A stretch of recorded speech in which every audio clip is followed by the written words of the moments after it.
Lake Baikal and the Baikal Seal by Robert Dixon, Curtis Brennan, Joel Van Essen, and Brodie. The purpose of this report is to find a connection between past, present, and future environmental impacts facing Lake Baikal and how they affect the Baikal Seal in comparison. We started our study researching the various environmental issues Lake Baikal itself has faced. We then researched the past and present environmental issues that the Lake Baikal Seal has had to deal with. We then researched how, in comparison, the problems the lake has faced and the problems the seal have faced find the connection between the seal and its lake environment. Go. In the next few slides, we'll present some background information of Lake Baikal and the Baikal Seal and discuss the environmental issues they have faced. Go. Lake Baikal is the oldest, deepest, and clearest lake in the world. It was declared a World Heritage Site in 1966. The lake is 1,632 meters deep. It contains 20% of the world's fresh water, and the lake has the largest volume of fresh water at 23,000 kilometers cubed of any freshwater lake. Lake Baikal has been called the Galapagos of Russia since it is one of the most biodiverse lakes in the world, with close to 30,000 species living in the lake and boreal forests along its shore. More than half of the 2,500 animal species and 30% of the 1,000 plant species are endemic to the lake. But even this beautiful, picturesque, and invaluable lake does not go unthreatened.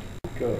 Some environmental issues of the lake in the past and the present are tourism, Baikal Pulp and Paper Mill, Baikal Amur Marine Railway, agriculture, coal-burning power plants, Irkutsk Dam, resource industries such as lumber, hunting, and overfishing. Some international threats include an oil pipeline, oil mining, and extraction, as well as a uranium enrichment plant.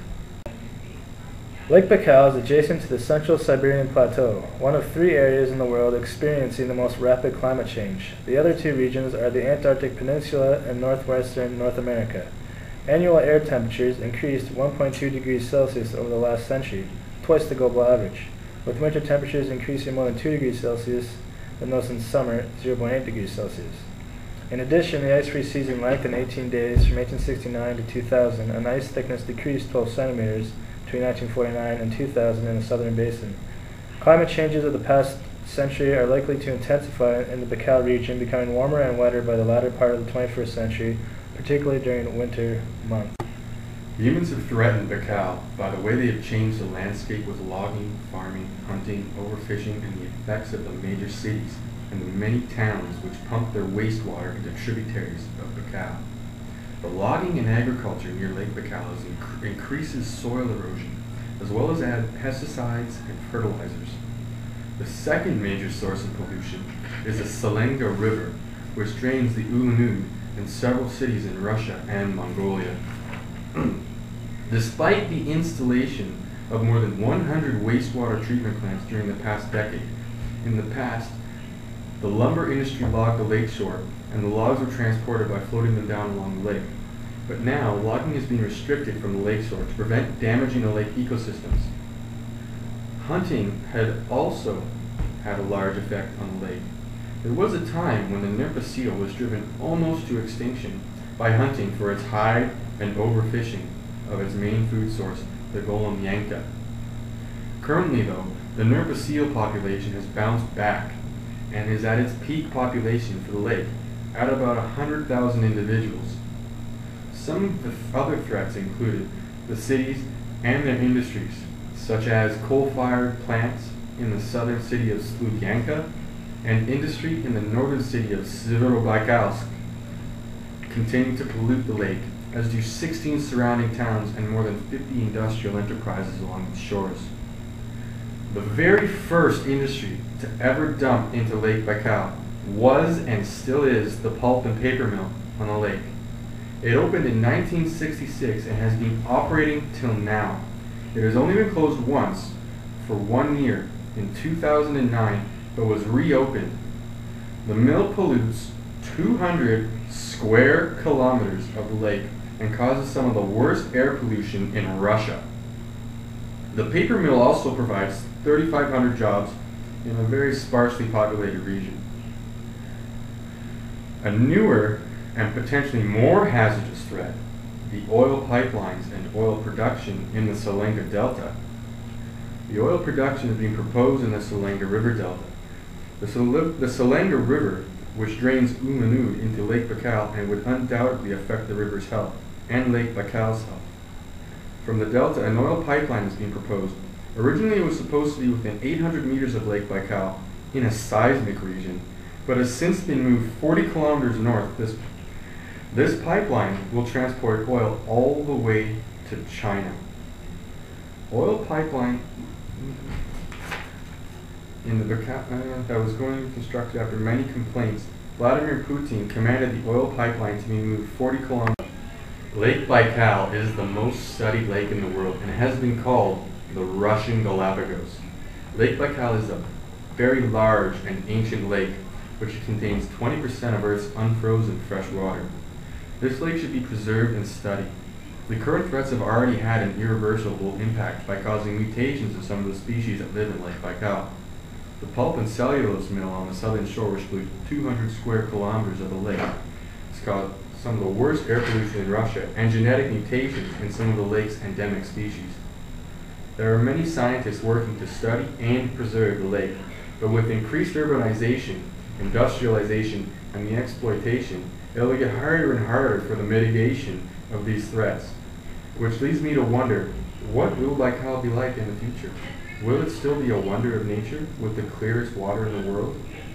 Also, if chemicals produced in the atmosphere have such an impact on Lake Baikal's endemic species and genetics, what irreversible effects of the atmosphere have humans undergone? Baikal seal, or nerpa, are very important to the Baikal environment. They are considered a keystone species and are on top of the food chain. They keep the unwanted fish stocks in check as well. They're highly valued for their fur, and they're only one of 3 freshwater seals in the world. In 1987 through 88, the Baikal seal experienced a massive die-off. This is due to the infection called morbillivirus, which is a strain of canine distemper, a virus which attacks many predators. The vaccine was possibly strengthened by repeated vaccinations of pets on shore.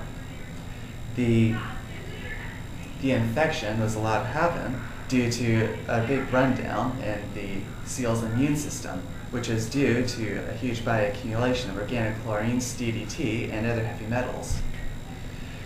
In recent years, there's been a massive drop-off in bioaccumulation, but it leads to the question, where does the pollution go? In the journal Climate Change of the World Sacred Sea, a comparison is done between climate change and the future of the Lake Baikal seal. In years when ice-off occurs exceptionally early, adult seals which mate and give birth in the ice are forced off the melting ice into the water before molting is completed. Molting, an energetically expensive process, is prolonged, and this in turn reduces female fertility by as much as 60%. In the food web, the Baikal seal and endemic diatoms, representing the top and bottom trophic levels, are particularly vulnerable. Warming of the upper water layer during the summer stratified season will disrupt trophic linkages between organisms in the photozone and vertical migrators. The Golemka, that makes up 95% of the total pelagic fish biomass, plus the pelagic amphipod, migrate vertically at night, ascending from deep depths 300 to 1600 meters into the top 50 meters of water to feed on the dominant crustacean grazer, the copepod, which is another vertical migrator. Based on the depth distribution, studies of the Golemka and the pelagic amphipod, which are both cold water statotherms, they will probably avoid the warmer upper waters, possibly causing their food intake to decline and the seal to dive deeper for prey. Go. There is also the presence of organochlorines found in Lake Baikal. We believe this is from the paper and pulp mill, which is proven by sediment cores taken from the lake. The organochlorines are also found in the seals, which contributed to the mass die-off of seals in 1987.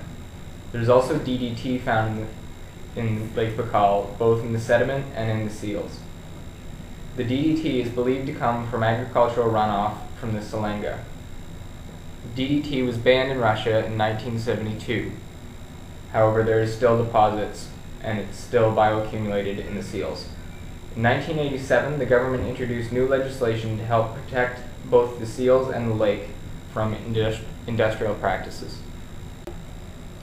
We thank you for taking the time to listen to this presentation. We hope you found it informative.